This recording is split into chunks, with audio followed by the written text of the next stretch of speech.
Hello, everybody. So today I bought more Celsius stock. I am betting on this Gen Z brand, the stock that I've been following for a while, and there's many ways to look at it, many frameworks to look at it. Today I want to talk about perhaps a tentative framework or a tentative way to look at the field. Of course, what is the field? That's caffeine, right? You're selling caffeine. People want to be up. They want to be waking up at the gym, at work, during their daily life, whatever. You're selling coffee. And the original product, of course, is the commodity coffee itself. You can find it everywhere, and all ages consume it, but some don't like the taste. And you'll see, as far as Gen Z goes, I would argue it's also not very Instagram friendly, if that makes some sense. Coffee is not Tik Tok friendly, actually, to use Gen Z parlance, and I think that's maybe some of the reason why coffee is on the decline, right? Everybody's competing against coffee. Coke, Diet Coke, Pepsi Max, Mountain Dew. I would argue, as far as segmentation goes, this is Gen X, this is boomers. If you're more than 39 years old, these are likely your beverages of choice. And of course, Warren Buffett is a much older example, but it's understandable why Coke or Pepsi would be the beverage of choice for folks in that era, because in that era, the formative years, the advertising happened, of course, only through television, and only brands would last a long time whenever you would create a brand through television. And in fact, I like these beverages myself too. I drink them too. Everybody drinks them. In many ways, Coca-Cola, you could argue, has become closer to coffee. But we'll see how long that moat really lasts. I think it's important. We'll see how long it really lasts. I would argue for older millennials, the energy drink of choice, to the point that millennials perhaps have forgotten that Coca-Cola is an energy drink. Perhaps many younger millennials forget that it's an energy drink. But for older millennials, it's Red Bull. This would be my category. I am an older millennial. I remember going to college, the Red Bull cars everywhere. That was the trendy drink, in the late 2000s. That was trendy. For younger millennials, I would argue it's Monster. If you live in the US, you may have gone to basketball games and they give Monsters and they have these giveaways, and it's kind of the drink, I would argue, of Monster millennials. Both of those, Red Bull and Monster, they have this kind of hardcore marketing, extreme sports marketing, a marketing that historically has appealed to more men. Celsius tends to appeal to a broader generation. I see a lot of women drinking Celsius. I don't necessarily see as many women drinking things like Burn, Monster Energy, or Full Throttle, right? I don't see that as often. Of course, it's anecdotal. This is fully anecdotal, fully my impression. And for Gen Z, what is there for Gen Z? There is Celsius. I was on a family trip in Las Vegas over this weekend, and I can tell you, Gen Z, of course, is everywhere in that town, and I can tell you there's a lot of people drinking Celsius over there. A lot of people are making drinks out of Celsius. It is a common mixer. There's advertisement everywhere for Celsius, and they drink it. It is the beverage of choice. It's a to me, it's a trifecta. To me, I see a trifecta between Red Bull, Monster, and Gen Z for the fight for these cooler, higher caffeine drinks. And me, I still drink coffee, I guess. So anyways, and you're always going to have coffee. I think coffee is never really going to get disrupted, but frankly, I would be more worried if I was, say, Diet Coke. That would worry me a little more. Why would I want to bet on Gen Z? Well, I want to bet on Gen Z because, you see, the other categories are claimed. The tastes have been formed. Warren Buffett likes Coca-Cola. As he says, he's 25% Coca-Cola. He's not going to change. Taste buds get accustomed to beverages in younger years, and Gen Z's taste buds are getting accustomed to Celsius. It is a category that is largely unclaimed. It is a blue ocean. To quote the book, Blue Ocean Strategy, compete in blue oceans. Don't go into the red ocean with all of the competition, i.e. hardcore sports drink. There's quite a bit of competition. That may not be the right way to compete. The new way to compete may be to target Gen Z, to have a more Gen Z-friendly marketing and more Instagram-friendly marketing. And I would argue this is exactly what Celsius is doing. There's Gen Z sports. I had someone in the comment section tell me that soccer was not very popular in the US. I actually believe a lot of Gen Z love soccer. They much prefer soccer. They're much more likely to go see soccer. They played soccer in high school. They prefer it over the more quote-unquote violent, I would say, football. As much as I love America and I love the traditional sports of America, soccer is picking up. Major cities are getting soccer stadiums, and traffic jams are being caused by soccer stadiums. I don't see a lot of baseball games putting traffic jams anymore, at least in my area. Also soccer very popular in the Hispanic or Spanish-speaking community. Anyways, I want to move on. So Gen Z sports. I would argue soccer is definitely more of a Gen Z sport. Point number one. Point number two is Gen Z rumors. So if you like I said, I was Gen Z's age when Red Bull was a thing, and I remember this rumor. Everybody was buying the Red Bull back then because you had this rumor running around, and the CEO tried to say, "No, it's not true. No, it's not true. There's no animal parts in the Red Bull." Sorry, the rumor was still very, very, very strong when I was Gen Z's age, right? And when I was in my very early 20s, late 18, 19. And of course, Gen Z has its own rumor, right? So what is the cool thing right now? It's the weight loss drugs, it's the Ozempic. And of course, there's trending things on Twitter saying Celsius has Ozempic in it. Okay, this is, I think, 18 months old or something. The point is, if you go on TikTok, and I meant TikTok, by the way, not Twitter. If you go on TikTok, the point is, and you type Celsius weight loss, now you have over 1 billion views on that, 640 million views when that article was done. So that was a thing. And of course, the CEO tried to say, no, that's not true. There's no Ozempic in Celsius. Sorry, the CEO tried to say, just like the CEO of Red Bull tried to say, no, that's not true. Taurine is not made where your rumors are. I think, anyways, you have Gen Z rumors, you have Gen Z sports, you have Gen Z tastes, right? And you have other things like, so, okay, let's talk about flavors now. Let's talk about Gen Z flavors and the virality, the Instagrammability, and especially the Tik ability of these beverages. I don't think you're gonna do very well on TikTok bragging about a diet Pepsi. I don't think so. But you might be doing well on TikTok, picturing yourself with a tropical vibe Celsius, and an Arctic vibe, or a peach vibe, or why not a grape rush?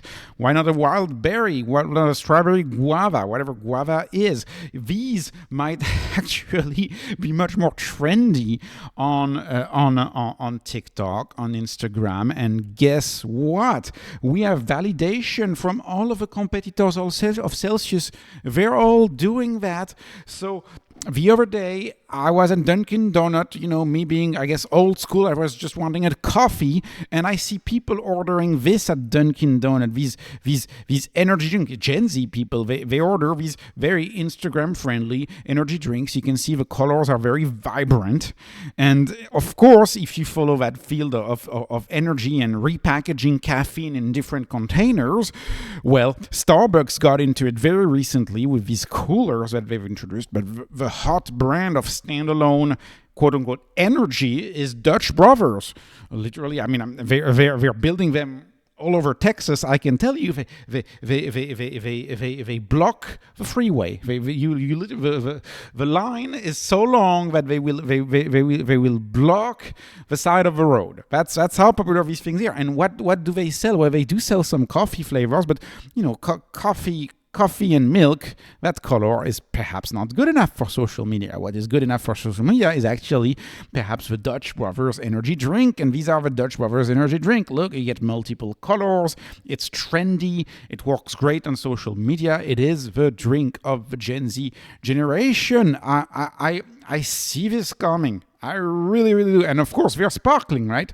This is sparkling, this is sparkling, this is, for some of them, sparkling, and this is obviously sparkling. So that's the trend. That's the social trend. The unclaimed beverage of choice of Gen Z is getting generated, is getting selected right now. And I know I have a lot of Gen Z viewers on my channel. I love Gen Z.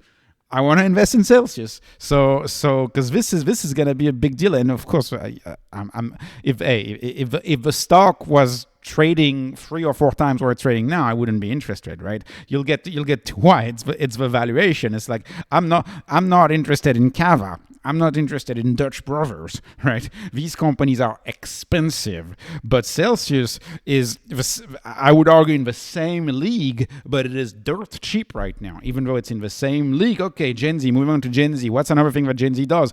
It buys online. If you go on Amazon, right, it's nice competitive data. You can look on Amazon, right? So of course Celsius sells a bunch of on Amazon, about 5 times more than Red Bull, about 40% more than Monster. Anyways, that's where they sell it. So is distribution really a moat? I want to point that out. This is a slide from my prior video on Celsius. I wanted to include it again because of course they promote to Gen Z with Celsius cars, Arctic Vibe, you see it again. And what do they have? They have a Tesla, right? Gen Z plays video games, and in these video games, what do you have? You have a Cybertruck, you have Teslas in the video game. You may have seen trending on social media a Generation Alpha who wanted to have like a signed picture of a Cybertruck. Anyways, these make it into video games. This is the cool stuff. This is the new trend. This is the new trend. It seems very obvious to me. So the point I'm making here is, of course, what's the value of a convenience store? What's the value of a distribution of the convenience store? Well, you may see less and less and less of these convenience store sales because more and more people buy it online.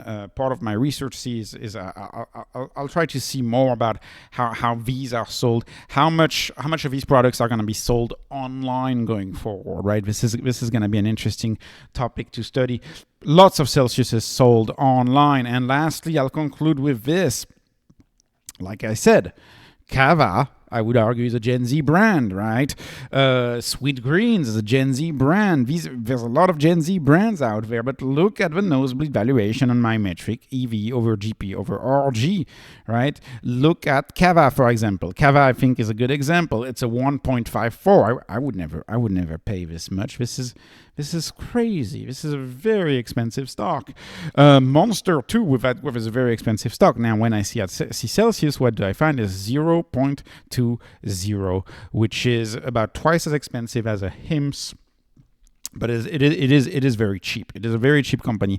This is my metric that I use on this channel. It's enterprise value over gross profit over revenue growth. It asks the question, how much am I paying for each percentage point of forward growth? And in the case of Celsius is predicted to grow next 12 months at 39% when you aggregate all of the analysts' number, right? And the stock is down 45% over the past 52 weeks. So it's the only quote-unquote Gen Z stock that's at a steep discount, right? Look at Cava. Cava is up 300%, so Cava 4x'd, right? It's at a steep discount. And I would argue this stock is as relevant to the new generation, to the blue ocean, to the unclaimed generation. It's as relevant to that generation as Cava is. Cava is very popular among 18 to 25 years old. Well, Celsius is very popular among 18 to 25 years old, and the stock is way down, minus 45% over the past 52 weeks. Why is that? Well, because Pepsi overstocked. Pepsi was even more greedy. I don't know if Celsius was greedy. Celsius making the stuff. They'll make whatever needs to be sold. But Celsius got greedy and they ordered way too many cases. And they have 10 million, I think the last number was something like 12 million cases too many that they have to go through. I think this is a matter of them figuring out the business. One of the thoughts that I have here is, well, maybe Pepsi ordered too many of one of the flavors that is not popular, right? This is maybe a business that's going to have to change the flavors very often based on the TikTok trends. You know, kind of like if you go to a clothing store, like a Zara, for example, they're very good at changing the flavors. It may be that a company like Celsius, for example, to stay relevant, you can't stock. To stay relevant, you have to follow the trends and you have to adjust your drink, your flavors based on the major trends. So kind of like a more flexible supply chain. They still have to figure it out, but the problem comes with Pepsi. So we may get a flat quarter or a slightly down quarter, but this will normalize. And when this normalizes, in my view, I have a little doubt that it's going to keep being sold and keep being popular among Gen Z. This drink may even also become popular among Generation Alpha. Who knows? We may get a multi-generation drink here. The sell-through is still happening at the stores, as the management team has said, and also I don't believe a recession would impact that very much, because the price point of this, if you buy it individually, is under $2. That's the price point. I mean, maybe more if you buy it at like a fancy place, but it's about $2 is the price point. I don't think this is where people save money on, especially Gen Z. I don't think. Anyways, it's a convenience item. I don't think it's a purchase where a lot of people spend a lot of time. And if you look at the growth has been pristine. This is trailing 12-month growth, and you can see the revenue growth has been pristine. The performance of this stock has obviously followed that pristine revenue growth. I find it cheap. Even if we use other traditional metric, it's 17 times EBITDA. Enterprise value over forward revenue is a 2.8, right? I covered HIMSS earlier this morning. HIMSS is a 2.5. So this is getting cheap. This is getting cheap for a very profitable company as far as EBITDA margin goes. So I'm happy to buy it. I still bought today. But quite a bit today. I do my DCA. All of my DCA went to Celsius, and I'm gonna keep buying if it drops. And I look forward to this one, because I think this one's gonna do very well for me. No financial advice. So as always, this is not investment advice, not financial advice, just entertainment on this channel. Always hoping you are entertained. Please like, please subscribe. Follow me on X. Follow me on Patreon. Thank you for watching.